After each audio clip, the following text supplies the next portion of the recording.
Con el alto auspicio de Ópticas Schilling, ver y verse mejor, y el patrocinio de Fundación Tacal, presentamos El Megáfono, la voz ciudadana. Hoy en El Megáfono, la voz ciudadana. Arturo Amador Martínez Molina. Campo no ofrecía nada. A mí me pesa hasta ahora no haber estudiado. Quedamos marcados para encontrar pega, no podíamos encontrar pega porque estábamos en listas negras. Yo creo que a Chile lo pilló la pandemia en el peor momento. Chile tiene una crisis política, tiene una crisis social, tiene una crisis económica, tiene una crisis cultural. Antes las organizaciones sociales eran parte del desarrollo de un país, del crecimiento de un país, aportaban al desarrollo, al progresismo. Hoy día las organizaciones sociales son muy débiles, nadie las pesca y los únicos que tienen el patrimonio de discutir y interpretar y hacer cosas por los otros son los partidos políticos. El Megáfono, la voz ciudadana. Muy buenas noches, bienvenidas y bienvenidos al Megáfono, la voz ciudadana. En el año 2002, por alguna razón, de la radio pasamos a la televisión a crear un programa que tuviera la voz ciudadana. Hoy día, que parecemos un tema en pandemia, donde probablemente escuchamos de nuevo las trincheras de un lado y del otro, estamos con una nueva temporada. Y hemos partido por quienes aquellos en algún momento podríamos ser agua y aceite, dulce y agraz, izquierdas y derechas, rojos y azules. ¿Y por qué no conversar? Bueno, justamente por eso iniciamos hoy con uno de aquellos que en algunos momentos paralizaba a Chile. Llamaba a una convocatoria y huelgas bravas, en fin, hablo del sindicalismo. Palabra que a muchos probablemente en este minuto les encrespa. ¿Y por qué no conocer de qué se trata? ¿Cuál es el inicio? ¿Cuál es el auge? ¿Cuál es la caída? ¿Qué sabemos de aquellos personajes? Bueno, esta noche, junto a un gran equipo, pequeños pero buenos, estamos iniciando esta nueva temporada y con una voz en off que probablemente algunos la van a recordar. Ella es actriz, una voz conocida en las radios y gracias a Evelyn Bravo le damos hoy la más cordial bienvenida a nuestro primer invitado, Evelyn. Buenas noches y estamos ya con nuestro invitado. Les vamos a contar que es dirigente sindical desde los 15 años, presidente de la CUT 3 veces consecutivas, ex vicepresidente y ex militante del Partido Socialista, actualmente presidente de la Central de Trabajadores de Chile. Bienvenido, don Arturo Martínez. Muchas gracias por la invitación. Gracias.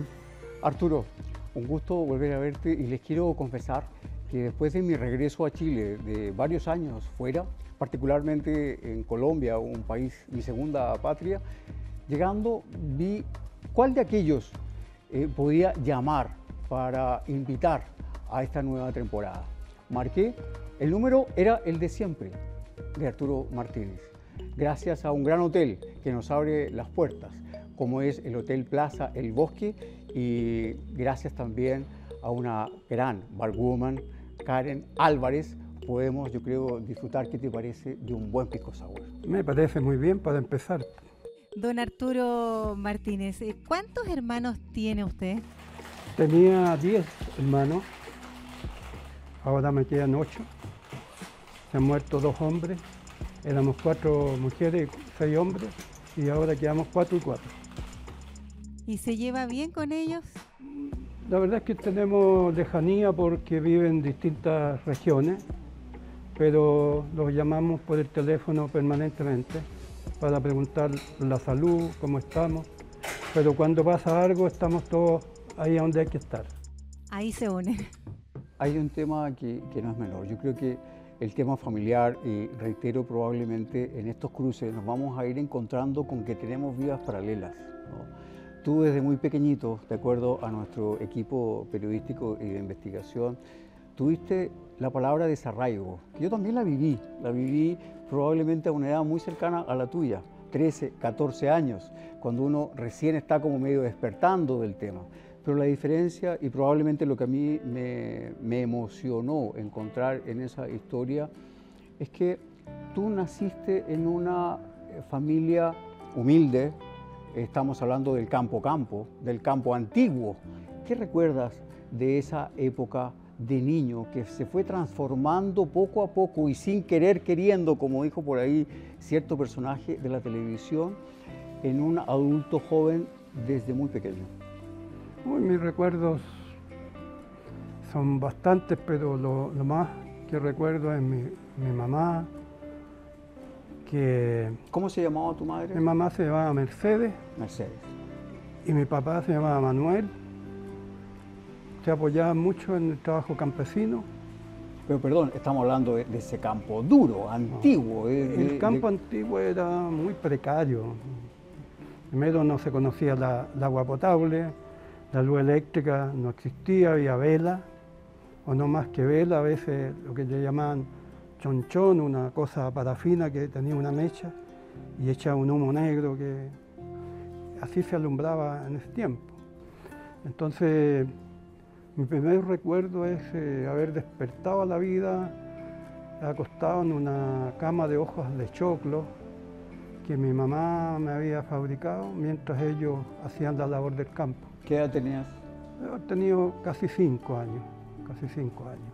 Recuerdos que permanecen ahí guardados en el cuore. Sí, en el ahí corazón. está como el primer despertar a la vida. Mira, hagamos el primer brindis y te invito a que te quites las mascarillas porque les quiero recordar que estamos en un hotel como Plaza del Bosque con todas las medidas de seguridad sanitarias, COVID, todo el equipo absolutamente vacunados con todo al día, así que podemos perfectamente disfrutar de este pisco sour que Karen nos ha preparado con mucho cariño. Muchas gracias. Hay un tema complejo porque además no solamente desde muy pequeñito tú te tienes que hacer hombre muy pronto, trabajar duro, sino que también pierdes a tu mamá, a quien mencionaste recién.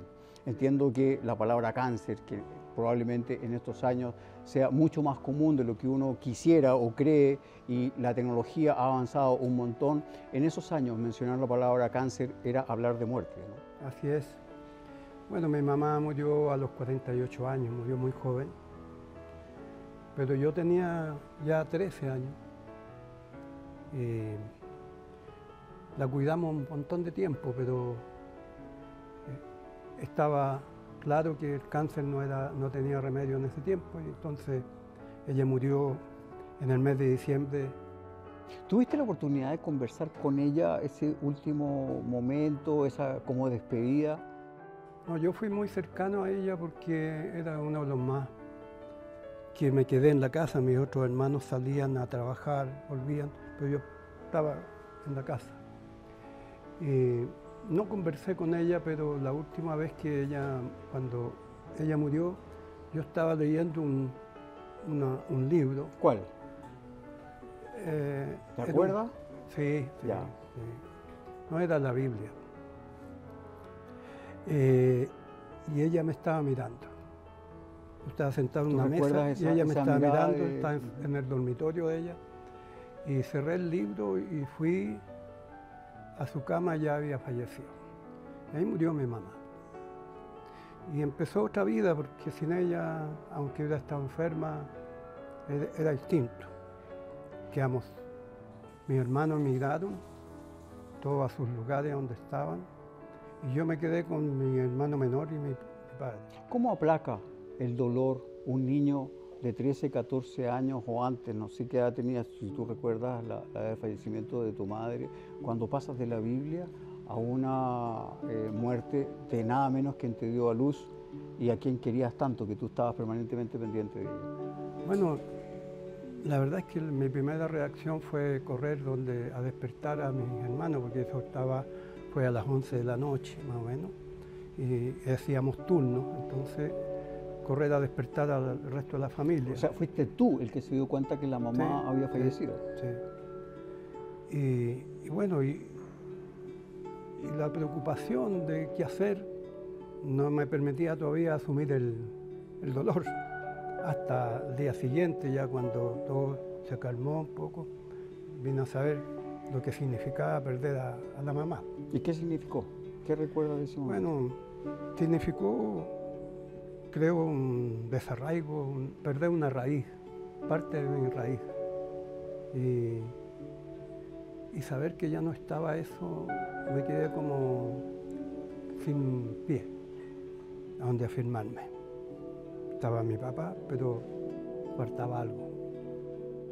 Bueno, en esa época no existía el Día de la Madre. Hoy día existe. Y si yo menciono el Día de la Madre, ¿qué fotos te viene a la memoria?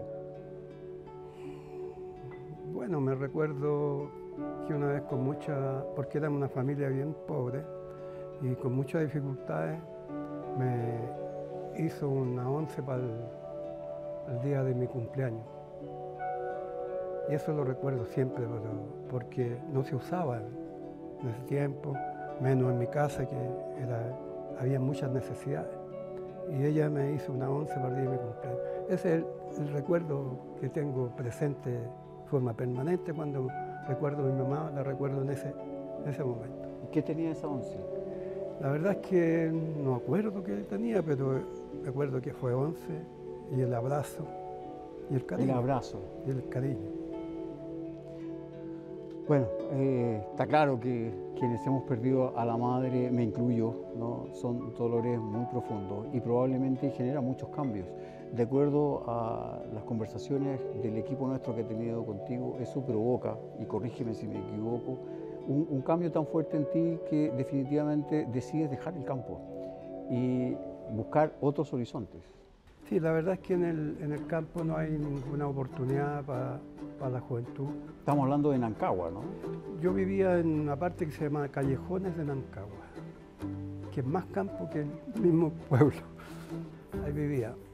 Y lo único que uno tenía como expectativa es esperar la temporada de las viñas, la poda, el recoger el sarmiento, o la temporada del corte de uva.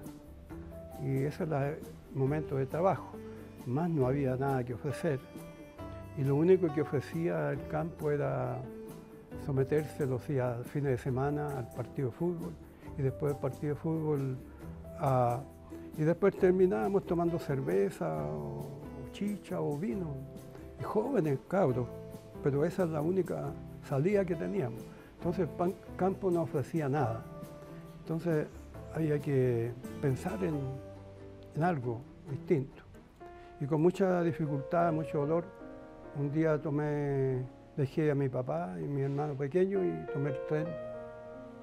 Lo pensé en la noche y me levanté en la mañana y tomé el tren y me vine. No le di mucha vuelta, dije, me voy, aquí no hay nada más que hacer. ¿Y lo conversaste con alguien? ¿No fue No. ni con tu hermano que estaba o con el papá o algo, No, sino no, que...? nada. Tomé la decisión, no quise conversar con mi papá porque si conversaba a lo mejor no lo hacía. Lo invitamos a que responda la pregunta ciudadana. Don Arturo Martínez, siendo tan joven, ¿cómo recuerda su llegada a Santiago luego de vivir sus primeros años en el campo? Yo llegué el día 12 de septiembre a Santiago.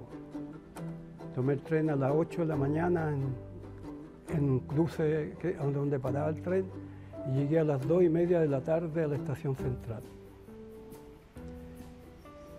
Traía un bolso pequeño, que era donde yo echaba el equipo de fútbol, y ahí eché un pantalón, camisa y traía un poncho en la mano. Un poncho para el frío. Sí. Y salí a la calle ahí a Alameda, que realmente se llamaba Alameda porque habían álamos. Y la mayoría de la gente caminaba hacia el oriente y muy pocos vehículos iban hacia el poniente. Y tú dijiste, a ver, cara y sello, ¿para dónde voy? Y decidí seguir la mayoría, ¿ah? Ya. Y caminé hacia el oriente. Mira, veamos esta siguiente imagen, a ver qué recuerdo te trae. ¿Qué te dice esa imagen? Bueno, yo cerca de las 7 de la tarde más o menos llegué a la Plaza Las Lilas, que justamente ahí está el teatro Las Lilas, no sé si existe todavía. Y ahí me descansé en un banco. Y parece que venía un poco cansado por el viaje, la caminata, y me quedé dormido. O sea, estamos hablando de una caminata, entendámonos bien, desde la estación central hasta la Plaza Las Lilas, es por lo menos un par de horas caminando. y más encima por una ciudad que no es la de ahora, donde las distancias probablemente eran, entre comillas, las mismas, pero más largas. Más larga. ¿No? Pero más fácil de caminar porque no había tanto obstáculo, no había tanta gente, no había tantos vehículos. Llegué ahí y me quedé dormido en un banco de la plaza. ¿Qué año era ese, disculpe? Yo creo que fue el año 60. Puede haber sido el año 59 o 60. ¿Qué buscaste? ¿Qué te acogió? ¿Por qué la Plaza de las Lilas y ahí te quedaste y dijiste, bueno, aquí puedo descansar? Cuando veía las plazas quería ser jardinero. Jardinero. Jardinero. Me gustaba la compañía del campo, quería ser jardinero. Esa noche dormí en el banco. Pero tomé como referencia esa plaza y salía en el día a recorrerla y volví la otra noche ahí mismo. Y ahí me encontré con unas matas grandes, unas plantas, unas flores que se llaman achiras. Y entre medio de eso me instalé mi cama con mi poncho. Y ahí dormí como 3 noches seguidas y una mañana me despertó el jardinero de la plaza. Lo que pasa es que te quedaste dormido más de la cuenta, porque yo creo que sí. Claro. Era primavera, no hacía frío, estábamos acostumbrados al frío en el campo. Y ahí me despertó y me increpó que yo estaba haciendo pedazos las flores. Y yo le conté mi historia, de dónde venía y por qué estaba ahí. Y me dio café.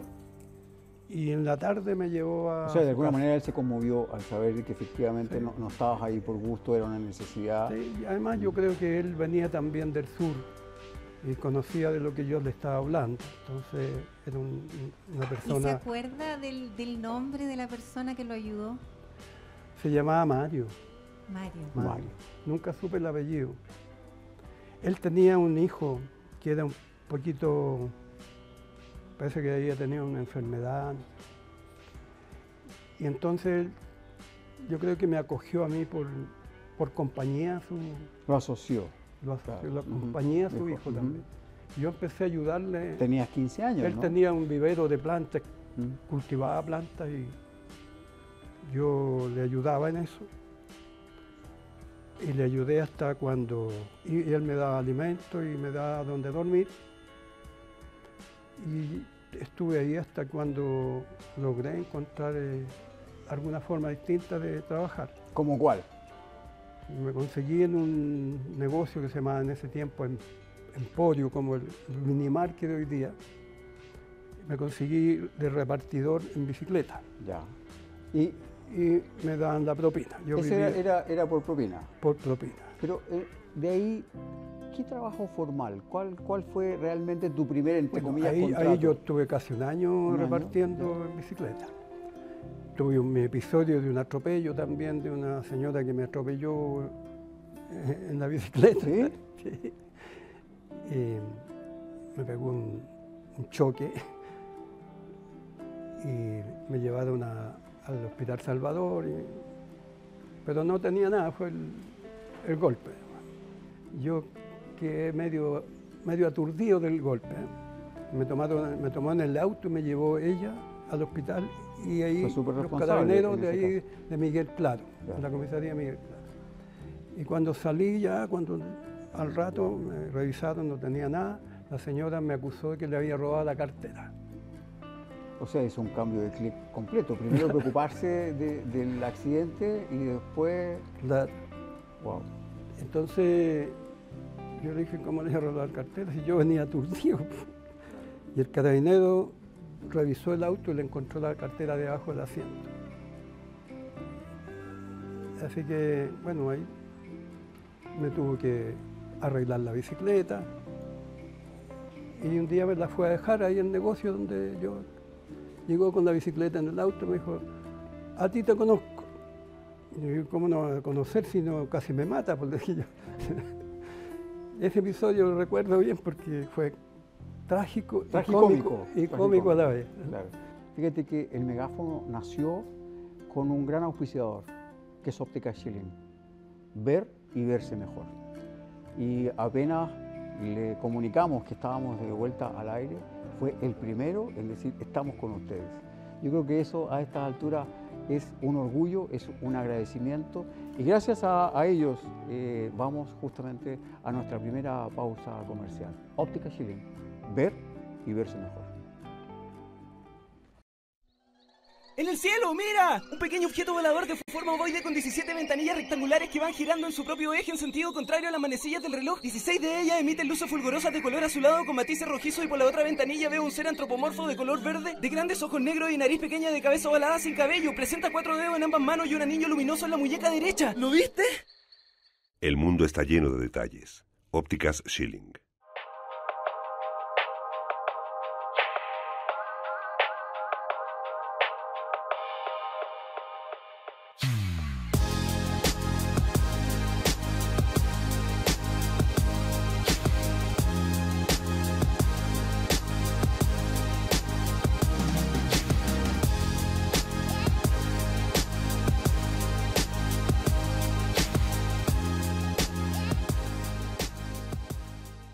En Chile cada vez se integra más a las personas con discapacidad. Eso dicen. Nosotros no estamos tan seguros.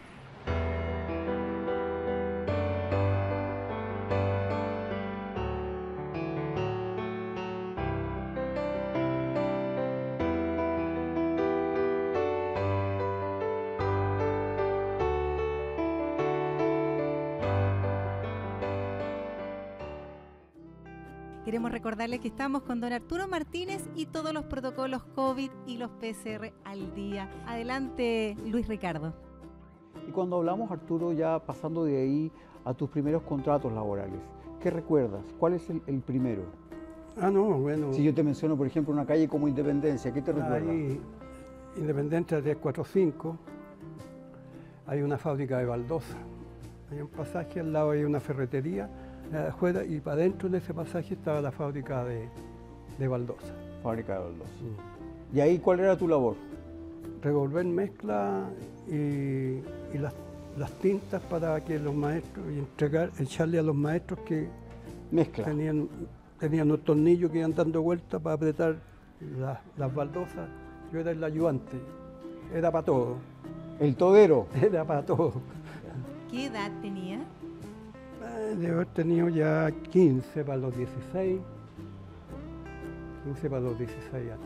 La adolescencia fue rápida, casi no me fijé, yo maduré. ¿No tuviste tiempo? No tuve tiempo. Maduraste muy rápido. Sí, tuve que trabajar, tuve que preocuparme de mi vida. Yo arrendaba una pieza y entonces trabajar para pagar el arriendo. Yo me cocinaba en una cocinilla chica.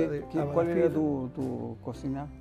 Generalmente hacía tallarines, que era lo más rápido y lo mejor, y lo más que sabía. Ya, ¿pero alguien le enseñó a cocinar o usted no, tuvo que aprender sobre la marcha? Yo solo aprendí porque había que cocer los tallarines nomás y echarle un huevo y revolverlo. Así como una media mazamorra y después uno va aprendiendo, ¿no? Echando a perder se aprende. Después aprendí a hacer otras cosas.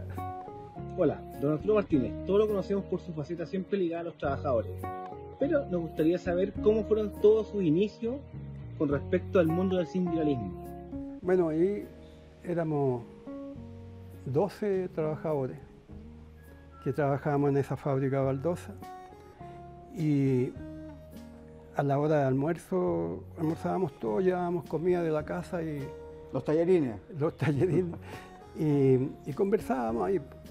Y el maestro Paso me dice que por qué yo no voy a la reunión del sindicato de baldosistas de la provincia de Santiago. ¿Y tú no tenías ni idea? Yo del sindicato claro, no sabía nada.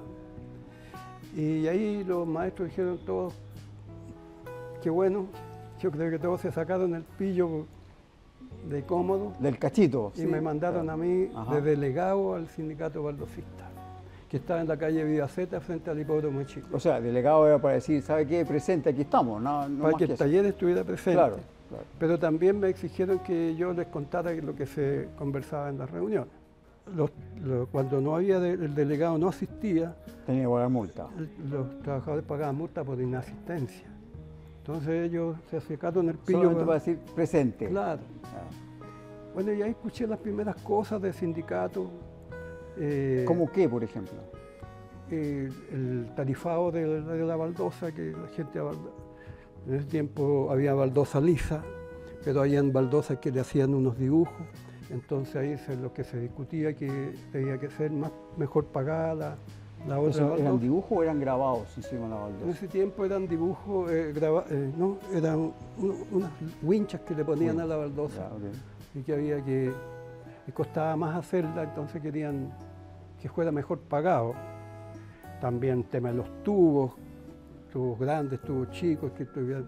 Entonces yo me fui aprendiendo la nomenclatura, y los dirigentes del sindicato que decían eso me preguntaron qué hacía ahí. Entonces yo me presenté y le dije que venía del taller de la calle Independencia y que era el delegado. Me dijo,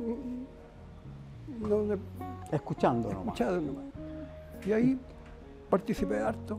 ¿Y qué te llamó la atención de ese tema? Me llamó la atención de que la gente conversaba con harta responsabilidad de los temas. No era una cosa así... Al voleo. No. Mucha responsabilidad. Como por ejemplo... Cuando hablaban del tarifado argumentaban de por qué, de las tintas, de esto, otro. Entonces, era una cosa que no era para la chacota, o para pasarla, sino que había un sindicato que hablaba de los temas del trabajo. Y eso me entusiasmó. Y en la próxima vez que me cambié de pega, en una fábrica de plástico, ayudé a formar el sindicato, lo que me costó que me despidieran. A formar sindicato, o sea, partiste así como de, vaya usted asistente, después pica el bichito y después ya vamos formando sindicato. Ahora, entre medio, me imagino, has ido creciendo, ya no estamos hablando del niño, ya el corazón empieza a cambiar, ya no estamos en el campo, estamos hablando de Santiago, se conoce el tema corazón, el tema conquista, el tema pareja. ¿Cómo va paralelamente esa vida de Arturo Martínez? Bueno, a esa época yo pololeaba con una niña que venía del campo también. Y era un pololeo así de lejos, porque ella trabajaba, yo trabajaba, y lo veíamos cada cierto tiempo. Estamos hablando de pololeos de lejos, hoy día incluso hasta el Tinder, todo es de lejos porque estamos en pandemia, es súper fácil. En ese tiempo era más lejos. En esa época, ¿cómo era el pololeo de lejos? No, sí, el pololeo de lejos era como igual que ahora, yo creo que era mejor. ¿Te escribías? No, los mandábamos cartas. ¿Tú recuerdas la primera carta que escribiste? Eran puras mentiras. A ver, como por ejemplo, ¿cómo era? A ver. No, pero sí. Así, cortito, que no se entere nadie, esto entre nosotros, dale, a ver. No, así ¿Qué decía esa carta, por ejemplo? ¿Cómo se llamaba? Bueno, como todas las cartas que uno la extraña mucho, que la quiere mucho, como todas las cartas de amor. Pues. Me hace falta mi amor. Ya, ok. ¿Cómo se llamaba? A lo mejor está mirando el programa. Ah, muy bien. Ella, Olga, después fue mi esposa. ¿A qué edad te casaste? A los 20. Ya. ¿Olga? A los 20 años me casé. Mira. ¿Y cuánto tiempo estuviste pololeando, digo, antes de casarte? Yo creo que como unos 6 años. 6 años. Yo la conocí, en el campo la conocí a los 14, 13 ¿Ella años. era de Nancagua? Sí, ya. También. O sea, eran vecinos. Sí. ¿Cómo usted como pareja, usted de los detalles, se acuerda de las fechas importantes, de los aniversarios, por ejemplo? ¿Es cariñoso o le cuesta entregarse al amor por la misma de su vida? Yo nunca he recordado las fechas de nacimiento de nada, ya. Ni aniversario, nada. Ahora me acuerdo de la Pascua y el Año Nuevo. Bien despistado en eso. Estamos con don Arturo Martínez. Y digo don porque claramente ha marcado una ruta a seguir en el tema sindical. Pero eso tiene una génesis. Hablar del Arturo Martínez que hizo cosas es más fácil. Creo que sería bastante más interesante saber dónde nace ese tema, porque ya sabemos de que fuiste como empujado, usted ya vaya como delegado para no pagar la multa, ¿no es cierto? Pero en aquellos años el tema social, la preocupación por realmente la vocación de preocuparse por más que el ciudadano, sino por las necesidades, de reflejar que tenemos necesariamente que apoyar desde dentro a quienes menos tienen, tenía que ver con los curas. Y yo te menciono esto porque estoy seguro que en tu vida hay personajes que han sido relevantes en ese sentido. Después que salgo de la Escuela de Arte Gráfica, consigo un trabajo en una empresa de fábrica de envase, una empresa moderna, y ahí me hago presidente del sindicato, o se me elige presidente del sindicato, y en esa búsqueda de prepararme, porque había que conversar con la empresa, discutir con la empresa, negociaciones colectivas, me dieron el dato de que fuera a la población La Victoria a una charla que iba a haber de un economista. De un economista, ¿ya? Y ahí conocí al padre, el cura Gonzalo Arroyo, que en ese tiempo era el presidente de los cristianos por el socialismo. Y él le interesó mi historia. ¿Por qué? Porque le interesaban los sindicatos, ya. Le interesaba la lucha social. ¿Y cómo te era un acercaste? jesuita, ¿Cómo fue el enganche? Era un jesuita. Él me invitó a, después que fuera a otras actividades, y también me invitaba a visitar gente a las poblaciones, las tomas de terreno. Y lo hicimos bien amigos. ¿Y qué te marcó de él? Me marcó esta idea de la igualdad, la idea de la defensa de los pobres,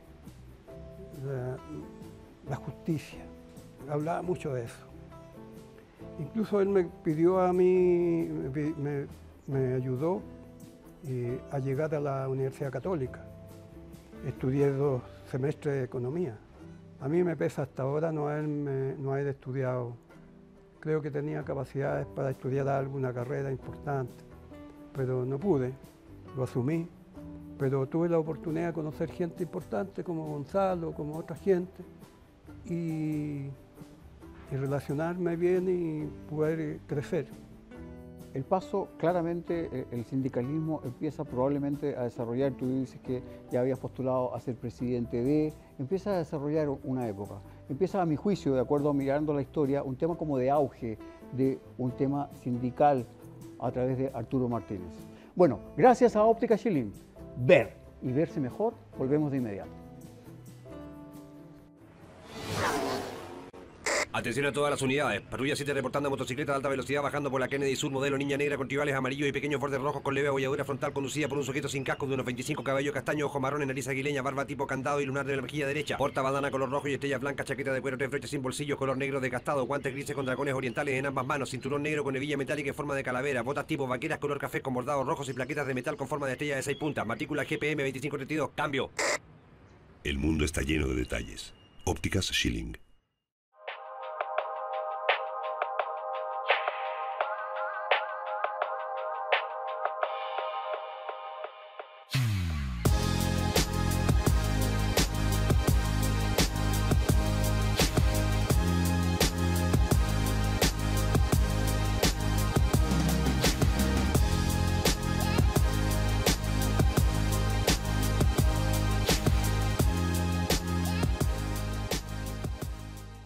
En Chile cada vez se integra más a las personas con discapacidad.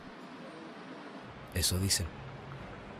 Nosotros no estamos tan seguros.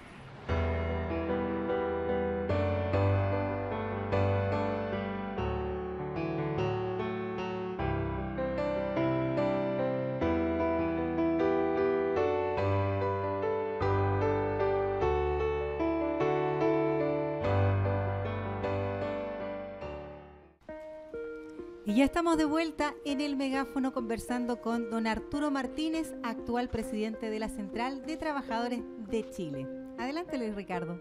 Aquí hay una época, y en aras del tiempo, espero que me la resumas, de ese Arturo Martínez, que empieza a florecer el tema sindical, pero paralelamente en Chile empiezan a haber cambios muy drásticos, ¿no? Entre ellos, ¿no es cierto?, un cambio brusco de gobierno que nadie esperaba, probablemente algunos querían, otros no, pronunciamientos militares, golpe de Estado, como usted lo quiera llamar, pero finalmente son etapas muy duras que marcan una diferencia de por vida, y hoy día todavía nos siguen dejando en esas trincheras, lamentablemente, entre unos versus otros. Llevándote en ese contexto general, ¿cómo resumirías tú esa etapa de pasar de ese dirigente sindical tan joven a esto que tuviste que enfrentar, entendiendo los cambios que hubo en Chile, entendiendo que además estuviste preso y todo eso, pero también hubo ese auge donde había una puerta abierta y también luego una caída del sindicalismo? Bueno, yo hablo del año 1968, 69. En ese tiempo gobernaba Chile el presidente Frei Montalva. Se han hecho cosas interesantes como la reforma agraria, la ley de sindicalización de los campesinos que no tenían derecho a organizarse. Y todas esas cosas yo las maduraba, las leía y me preparaba para saber como dirigente del sindicato. Luego vino el gobierno de la Unidad Popular, de lo cual yo fui parte, porque la verdad es que en Chile de esa época, si hoy día hay injusticia, en esa época la injusticia era un atropello a la dignidad, muy fuerte. Entonces, la gente más del mundo del trabajo, por lo general estábamos apoyando el gobierno de Allende. Apoyamos el gobierno de Allende. De hecho, yo fui en ese tiempo militante del partido MAPU, un partido nuevo. Y desde ahí apoyamos el gobierno y me involucré bastante como presidente del sindicato donde yo trabajaba en Vicuña Maquena.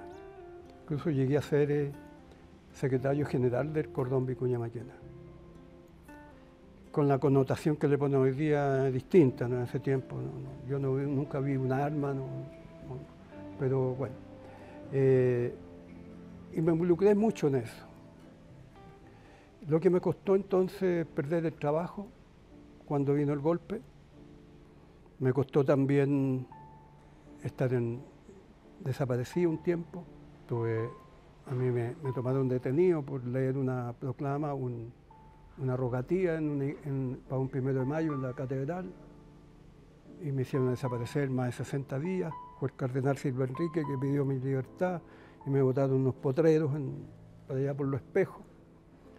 Entonces quedamos marcados para encontrar pega, no podíamos encontrar pega porque estábamos en listas negras, estábamos marcados porque la CNI siempre estaba vigilándonos.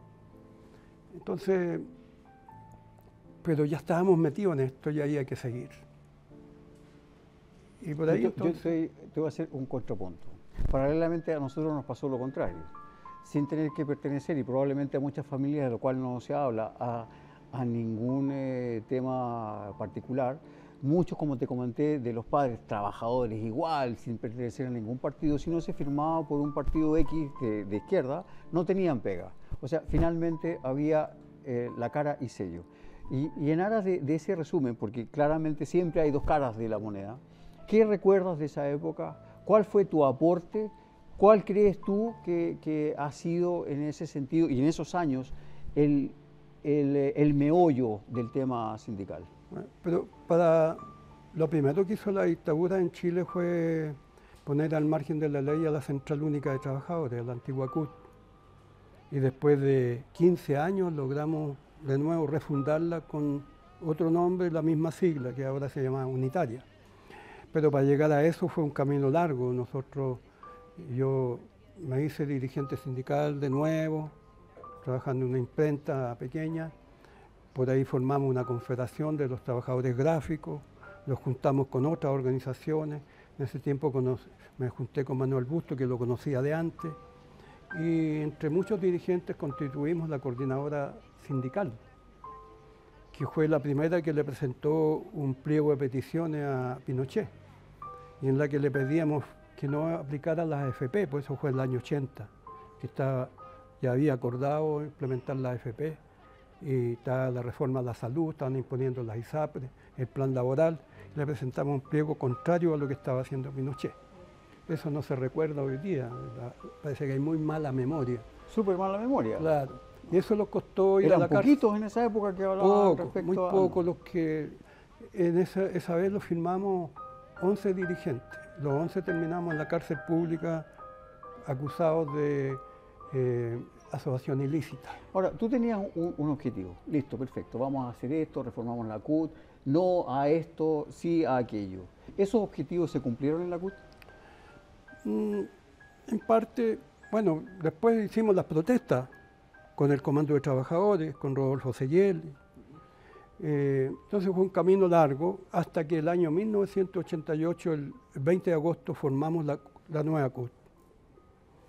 La nueva CUT era para recuperar la democracia, la libertad, pero para modificar la ley, el plan laboral que había dejado la dictadura. ¿Y lo lograron? Y cambiar el sistema de pensiones, terminar con las ISAPRE. Bueno, ahí están todavía. Pero dicho por ti, ese era un desafío. Lograste, refundaste, ese era el discurso inaugural cuando constituimos la CUT. Esa lucha fue compleja, porque después se recupera la democracia y los gobiernos de la Concertación que se habían comprometido en eso, cuando se recupera la democracia, yo para el plebiscito del 88 estaba relegado en un pueblo en el norte. O sea, tú no votaste para ese plebiscito. No, pedí permiso para ir a votar, pero se morían de la risa. No vamos a explicar las razones, pero son obvias, ¿no? Entonces, los gobiernos, el primer gobierno de la Concertación, don Patricio Elwin, nos había dicho que íbamos a hacer reforma laboral y íbamos a hacer cambios. Elwin dijo que sí. Después vino Frey. Después se nos dijo, mira, no podemos exponer la economía que está tan frágil y estamos creciendo, no podemos arriesgar el crecimiento económico por los cambios. Chuteó la pelota. ¿Sintió que la plana política fue la que lo impidió poder hacer todo lo que usted creía necesario? Lo que pasa es que nosotros entendíamos también que los gobiernos iban a cumplir la promesa, pero tampoco tuvimos la fuerza como para presionar. Busto era un dirigente demócrata cristiano que se jugaba dentro de su partido, pero tampoco estaba dispuesto a convocar para hacerle problema al gobierno de su partido. ¿Y tú estabas en el Partido Socialista? Yo en ese tiempo militaba en el Partido Socialista, que también era del gobierno, pero yo era más autónomo. ¿Pero tú hablaste cara a cara con los presidentes de la época? ¿Hablaste con Elwin, con Frey, con la presidenta Bachelet? Muchas veces conversamos, yo y Busto, con el presidente Elwin, con Frey, con Lago. ¿Y qué te dijeron? Porque tú tenías planteamientos claros. Finalmente estaban con toda la posibilidad de hacer cosas. ¿Por qué pasaron tantos años y finalmente no se logró? ¿O sí se logró? No. Lo que pasa es que el tema de la reforma laboral, siempre se hicieron reformas, pero era como... el tema de fondo era una nueva ley laboral, no hacer reforma al plan laboral. Entonces, ellos hicieron reformas, pueden mostrar reformas, pero no sirvieron para cambiar la situación que tenemos hoy. Con Lagos fuimos más, se hizo un poco más porque se cambió la justicia laboral. Los juicios duraban hasta 8 años y hoy día se hizo una justicia nueva. Ahí se avanzó. Con Lagos hicimos el seguro de cesantía, que hoy día ha servido. Pero en temas de reforma laboral, en temas de AFP y SAPRE, no pudimos avanzar. Pero curiosamente el seguro de cesantía es tripartita. Estamos hablando del Estado, estamos hablando del empleador y justamente del tema de AFP. Entonces, tú lo nombras como un logro. Mira, el seguro de cesantía funciona de dos maneras. Todos tenemos una cuenta individual cuando trabajamos. Yo aporto una parte y el empleador aporta también otra parte. Hago una cuenta individual personal. Pero si ese monto que yo acumulé cuando quedo desempleado no me alcanza para cubrir la cobertura de 5 meses de cesantía, el Fondo Solidario de Cesantía me ayuda. Lo que tiene la AFP no es así, es un fondo que uno hace solo y lo que acumule para la vejez es lo que va a hacer su pensión. Eso no va a funcionar nunca porque una persona sola nunca va a poder tener capacidad para ahorrar para una pensión de vejez. Pero ¿qué pasa con la actualidad, con el tema pandemia? ¿Dónde está el mensaje? ¿Qué has aprendido en esta época donde todos estamos, entre comillas, encerrados, pero probablemente también nos da la oportunidad de otras cosas, a nivel humano y a nivel profesional? Bueno, yo creo que a Chile lo pilló la pandemia en el peor momento. Un peor momento de una tremenda desigualdad social, donde hay gente que vive hacinada, con un montón de necesidades, con un gobierno que no supo ni ha sabido enfrentar la pandemia, que no ha conectado con la gente, quizás ha hecho cosas, pero esas cosas no se hacen con las organizaciones sociales, con el mundo real. Los pilló con un profundo individualismo también del sálvese quien puede. Aquí hay muchos jóvenes que salen a carretear y después infectan a su familia, no velan por los demás. Yo creo que aquí se profundizó el tema de la conducta individual y eso es el gran daño que se le hizo al país. Antes las organizaciones sociales eran parte del desarrollo de un país, del crecimiento de un país, aportaban al desarrollo, al progresismo. Hoy día las organizaciones sociales son muy débiles, nadie las pesca y los únicos que tienen el patrimonio de discutir y interpretar y hacer cosas por los otros son los partidos políticos. Yo creo que falta en Chile un movimiento social capaz de tener también una voz distinta a la que tienen los partidos en todos los problemas de esta crisis que afecta a nuestro país. Chile tiene una crisis política, tiene una crisis social, tiene una crisis económica, tiene una crisis cultural. Y creo que es necesario enfrentar, pero para eso, organización, no individualismo. Nos vamos a ir a la última pausa comercial porque gracias a Óptica Schilling, ver y verse mejor, volvemos enseguida. Atención, albañita de pantalón corto azul con 2 rayas blancas verticales con tatuaje de serpiente en el brazo derecho y otro con las iniciales GPM en el antebrazo izquierdo, de pelo rubio oscuro hasta los hombros y pequeña cicatriz junto al ombligo que porta reloj blanco marca hoops y la muñeca izquierda aro metálico en forma de cruz celta con incrustaciones doradas en el lóbulo derecho y una escafandra negra sobre la cabeza. Le recuerdo que el despeñadero en que se encuentra tiene 34 metros 57 centímetros de altura y que no es zona apta para clavados. Gracias. El mundo está lleno de detalles. Ópticas Schilling.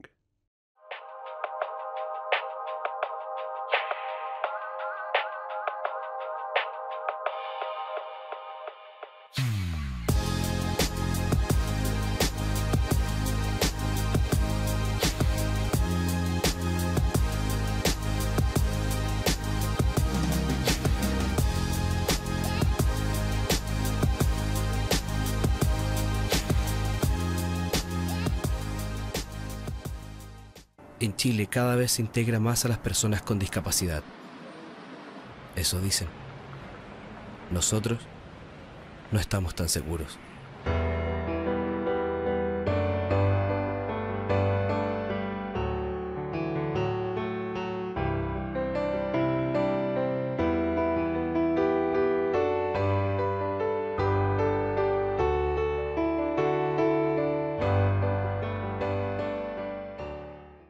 Don Arturo, ¿cómo ha sido el encierro para usted? ¿Cómo ha podido llevar esto tan difícil para todos como la pandemia? Bueno, primero decir que yo me volví a casar el año 2012, después de 20 años haber conocido la otra pareja que tengo, otra señora. Y tenemos una familia donde tengo 2 hijos más, Sebastián, hombre. O sea, dejaste de ser chancletero. Y ahí, Patricia. Ahí apareció el heredero. Patricia tiene una hija que vive con nosotros, somos los 4 en la casa. Al principio no estábamos acostumbrados a convivir mucho, teníamos roces. Después la pandemia nos enseñó que había que vivir mejor y lo hemos pasado este último tiempo mucho mejor. Yo con mi nieta participo en sus ¿Cómo se llama? actividades. Se llama Renata. Ya. Ella estudia en la mañana, tiene 6 años, y en la tarde juega conmigo. ¿Aquí? Jugamos... ¿Aquí juega Arturo Martínez con Renata? Bueno, hay que aprender los juegos modernos también. Por ejemplo, yo trato de que ella no tome mucho el celular ni el computador para los videos, y jugamos al pillarse, jugamos al escondidas, jugamos a hacer estas cosas de armar juegos, rompecabezas, distintas cosas que se le ocurren a ella más que a mí, pero lo pasamos bien. Estos últimos 2 meses lo hemos pasado bastante bien con mi familia, con mi señora Patricia, con mi hija Patricia y también con Renata, que es la que lo alegra la vida y que los tiene ahí a todos de punta cuando se enoja. Arturo, se nos va rápidamente el programa. Yo creo que hay cosas no menores. Si tú tuvieras que volver a nacer, ¿qué errores no cometerías? Volvería a hacer lo que he hecho. ¿Igual? ¿De la misma manera? De la misma manera no, pero haría lo mismo. Pero estudiaría alguna carrera que me permitiera tener un soporte como para tener firmeza en lo que hago. Más estudio. Más estudio. Y también creo que me dedicaría mucho al trabajo, más que sindical, poblacional. El territorial. Yo creo que ahí falta mucho que hacer. Yo algunas veces he ayudado en algunas ollas comunes, pero con mi edad no me he querido arriesgar. Pero mira, creo las que ollas hay comunes harto nos que lleva hacer. a un tema que es el eslogan de nuestro programa, que es la voz ciudadana. Y de ahí nacen preguntas, como por ejemplo esta, Evelyn. Así es, lo invitamos a que responda la pregunta ciudadana.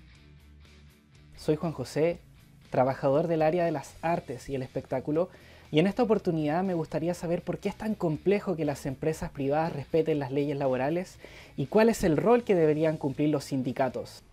Creo que el sindicato y el movimiento sindical tiene que interpretar lo que piensan y la vida del trabajo, los problemas que los trabajadores enfrentan en sus lugares de trabajo, más que ser vocero de alguna ideología política.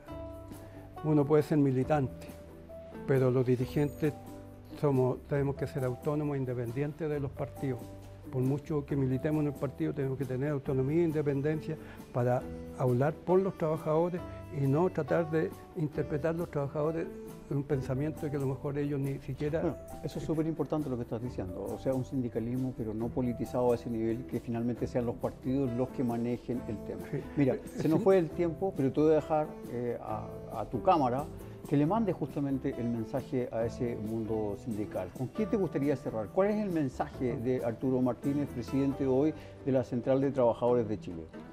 Yo creo que el sindicalismo tiene que ser político, en el buen sentido de la palabra. No político partidista, sino que político, porque no es amorfo en la vida del país. Le interesan los problemas de la economía, de lo social, de lo cultural, de todo lo que pasa en el país. Pero no puede el sindicalismo ser vocero de un partido determinado. Yo creo en un sindicalismo autónomo, independiente, capaz de hablar por los trabajadores, y para eso tiene que tener un vínculo real con la gente de trabajo, en las empresas donde se da el trabajo, y no tratar de interpretar los trabajadores diciendo que hablan por los trabajadores cuando a veces ni siquiera los trabajadores piensan lo que están diciendo otros personajes. Perfecto, bueno, Arturo Martínez, muchas gracias por haber sido el primer invitado de nuestra nueva temporada. A ustedes, muy agradecidos por la sintonía, pero no nos podemos despedir, Evelyn, sin un aspecto que siempre hemos marcado, el aspecto cultural. En lo personal, son más de 37 años viviendo en países donde el tema de la cultura y sobre todo la música marcan la diferencia. Y así nos queremos despedir, ¿o no? El día de hoy, Evelyn. Así es, vamos a despedir a nuestro invitado. Muchas gracias por haber estado con nosotros y los invitamos. El próximo capítulo vamos a estar con Roberto Fantuzzi, otro gran invitado para que conozcan más de su vida. Y en el próximo capítulo del Megáfono, La Voz Ciudadana, tenemos a otro invitado de lujo. O nos dedicamos a hacer un poquito más de sexo los chilenos y subimos del 1,6 al 2, a lo menos, o si quedamos exactamente igual, lo necesitamos urgente. Mi hijo, oye, te vamos a dar un premio, pero el premio es el huevón. Significa que tú le estás colocando un condón en la cabeza, porque los seres humanos son todos fértiles en creatividad. El megáfono, la voz ciudadana. Y ahora nos vamos a ir gozando, bailando, porque también la vida hay que disfrutarla en estos momentos tan difíciles. Así que nos vamos a ir con Santiago All Star, una tremenda, tremenda banda de salsa y con un tema genial que se llama Tú a la mala y yo a la buena. Muchas gracias y hasta el próximo capítulo. Tú a la mala, yo a la buena. Bueno, muchas gracias. Y tú a la mala, así nomás. Y yo a la buena. Y tú a la mala. Y yo a la buena. No hace falta discutir, no vale la pena. En vez de arreglar sucede que aumenta el problema. Ante Dios en el altar, bien enamorado mi nena. Mirándote prometí estar contigo en malas y buenas. Y tú a la mala, y yo a la buena. Así. Y tú a la mala, y yo a la buena. Yo no te maltrato, la ley lo condena. Si te digo que me voy, sé que te causa pena. Que tú no me entiendes, ese es tu dilema. Y esa incompresión pago con amor porque ese es mi lema. Y tú a la mala, oye, y yo a la buena.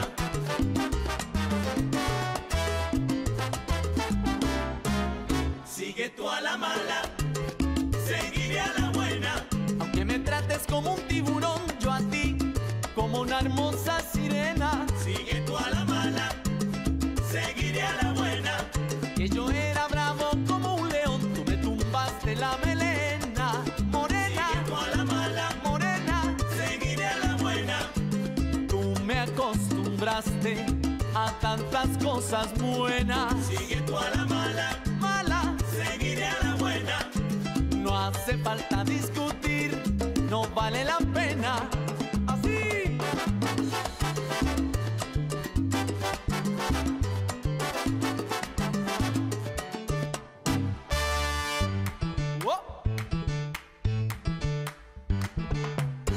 Santiago le está sabrosito.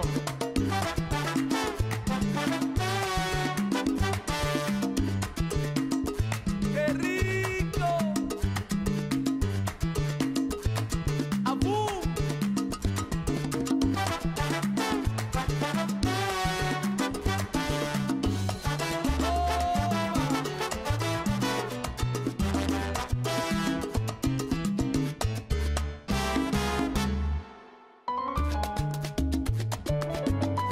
Dale, Dalito.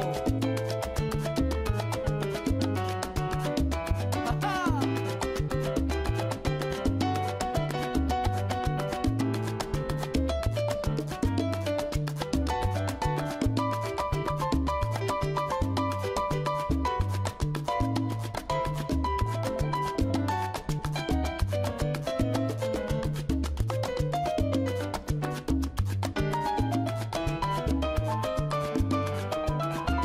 Así.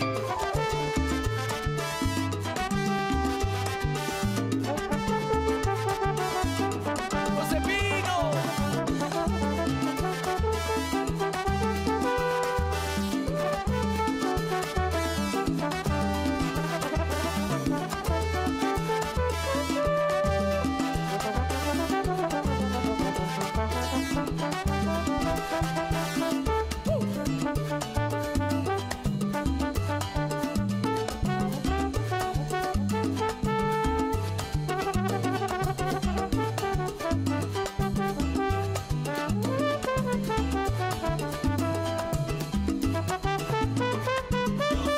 Por la buena y tú sigues por la mala. Yo sigo por la buena. Y si yo te tiro flores, yo sigo por la buena. Tú me tiras las sandalias, la chala.